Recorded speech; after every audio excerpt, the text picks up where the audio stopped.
mereka melakukan perjalanan yang begitu panjang sebulan lamanya hanya untuk mendengarkan satu hadis saja dari seorang yang bernama Abdullah bin Unais yang juga sahabat Rasulullah yang kala itu berada di negeri Syam atau Mesir dalam riwayat yang lain. Kenapa hal itu dilakukan ma'asyiral muslimin? Karena Jabir bin Abdullah itu tahu kalau ada satu hadis yang pernah didengarkan oleh Abdullah bin Unais dan belum didengarkan oleh Jabir bin Abdullah, dan dia takut kalau dia mati, Abdullah bin Unais mati, Jabir bin Abdullah mati dan belum sampai hadis itu. Subhanallah. Akhirnya begitu mereka ketemu, ma'asyiral muslimin rahimakumullah, saling berpelukan karena sudah lama tidak ketemu. Kemudian Jabir bin Abdullah mengatakan, aku mendengar engkau mengetahui satu hadis dari Rasulullah. Lalu disampaikanlah hadis itu. Apa bunyi hadisnya? Kata beliau, Abdullah bin Unais, Rasulullah SAW bersabda, Innan nasa yuhsyarun nasu yawmal qiyamah.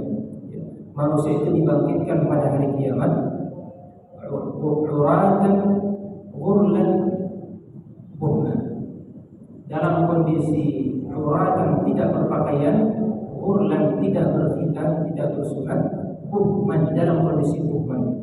Ya. Apa itu buhman? Para sahabat juga nggak tahu pada saat itu. Akhirnya ditanyakan kepada Rasulullah, apa itu buhman ya Rasulullah?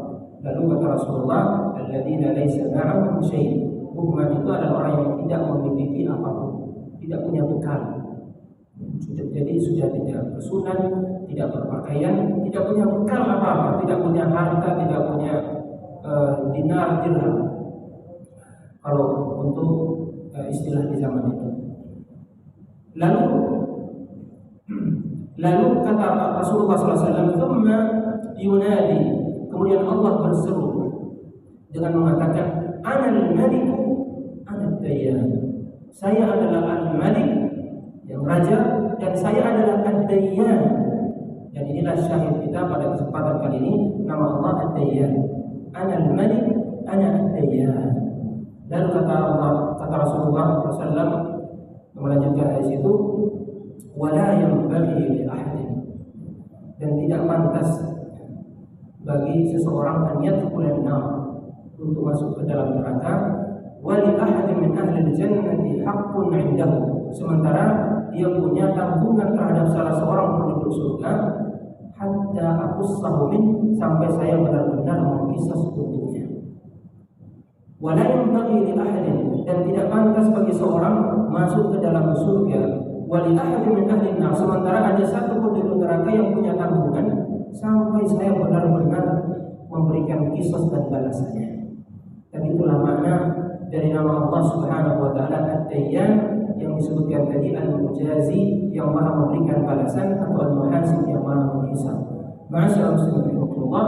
Lalu para sahabat mengatakan, ya Rasulullah, pada saat itu kan orang tidak memiliki apa-apa, lalu bagaimana dia bisa membalas setiap tanggungan itu?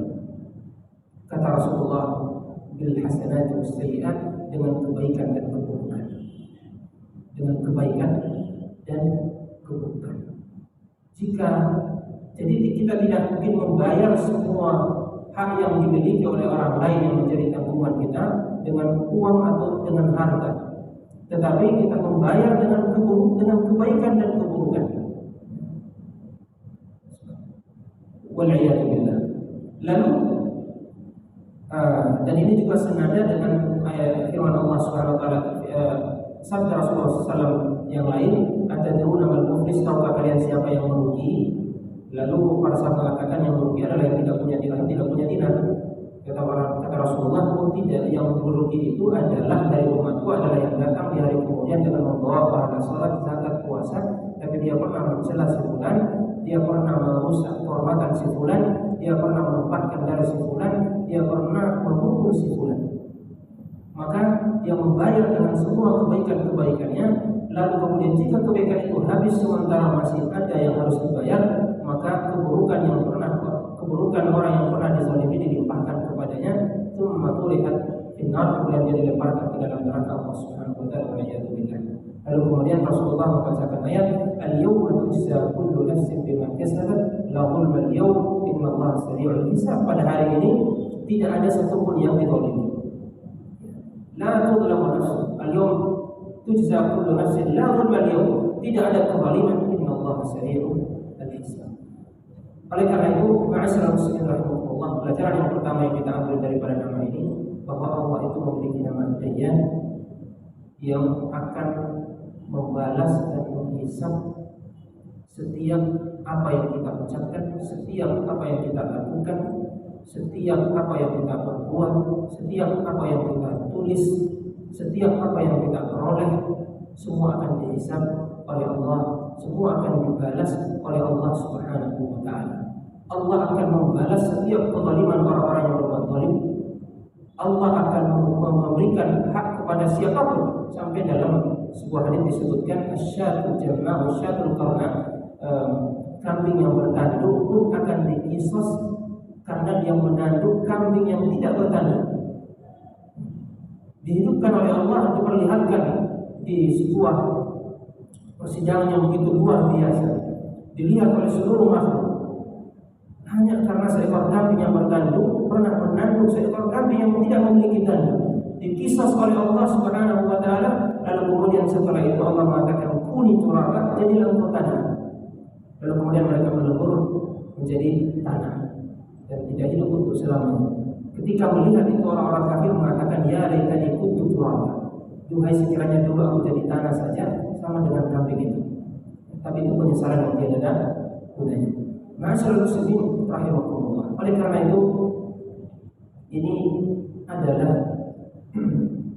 tasbiyah atau hiburan bagi kita yang mungkin ada hak-hak kita yang pernah direbut